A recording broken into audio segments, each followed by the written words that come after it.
What's the range for individual sanctuaries in annual expenditures? That's not a question I expected to get. I'm trying to look in my mind, scan the last budget sheet. Probably, I would say 400,000 to 6 million.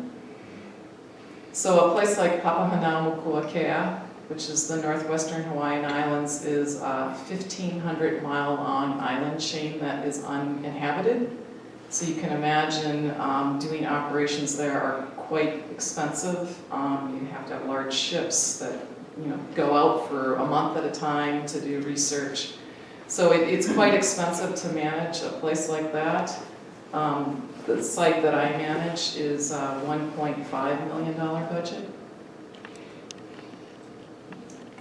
Thunder Bay Sanctuary is, I think, a little over $1 million, going to staffing costs. We do have a visitor center in Alpena that consumes a significant portion of our annual budget. We do apply for grants to help support our programs. Some sanctuaries are small, some are large, some are more complex than others. But yeah, that range sounds reasonable. When we were doing the Thunder Bay designation, we have to write a management plan, as I mentioned. At that point, we were predicting a $200,000 annual budget. So, yeah, it was salaries were lower at that point, but that was pretty small. We got a pretty big jump in our the budget. I think the first or second year. Clarification? Yeah, could you tell us a little bit more? Are you asking if that's a consideration in the designation of the sanctuary? No, I'm actually asking if you have any law enforcement responsibilities or search and rescue responsibilities towards the public, or how you, if somebody goes out into the sanctuary and he needs rescue, or they do commit an act that is illegal, who takes those actions? Okay. Yeah, so on the search and rescue, so typically the U.S. Coast Guard is the search and rescue agency, at least where I'm from. I don't know if that's the case here.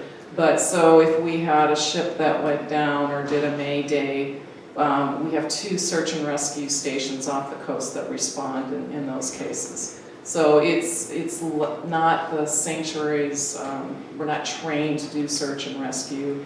It's the jurisdiction of the Coast Guard.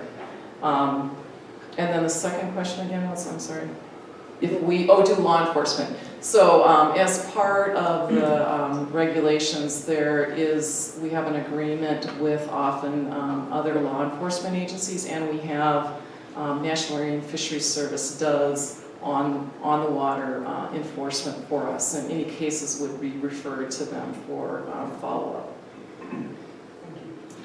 In the Great Lakes, we don't have NOAA enforcement officers, so we rely on the Coast Guard for the bulk of our enforcement, and the state conservation officers to a lesser degree.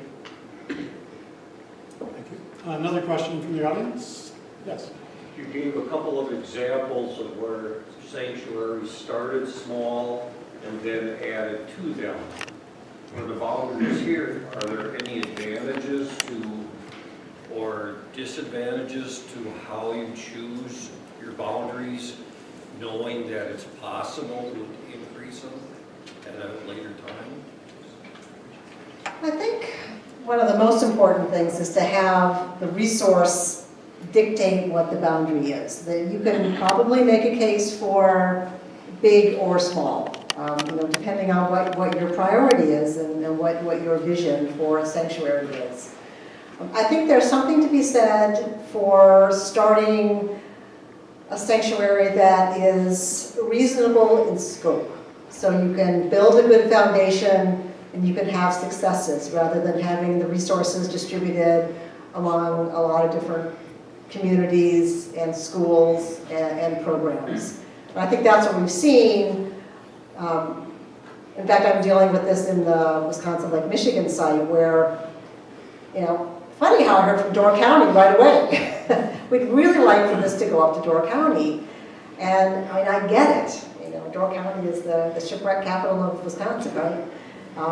But the communities in the original, you know, in the area submitted in the nomination, they are engaged, and you know, I feel like they're the ones that really deserve the first go around at a sanctuary. I think what's, you know, it says a lot about our program that there's an interest in these expansions.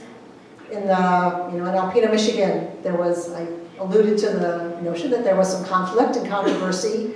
They didn't want, well, they didn't want a sanctuary, but they certainly didn't want a big boundary. But after we were engaged in the community and they saw the benefits, the communities north and south of Alpena said, we'd like a part of this too. So it really became a natural, it was an evolution to a boundary expansion, both from the involving more communities, but also adding some nationally significant resources to the site.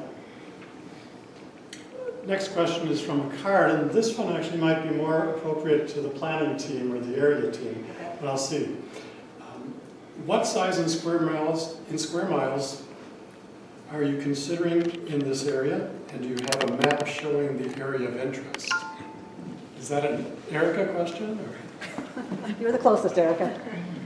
I think as Ellen has alluded, we haven't gotten to the process of deciding what the boundaries of this sanctuary would be. I think we kind of loosely are saying as Schwamigan Bay and the Apostle Islands, that area as to how far west it goes will be determined by the communities over there and whether they support this sanctuary.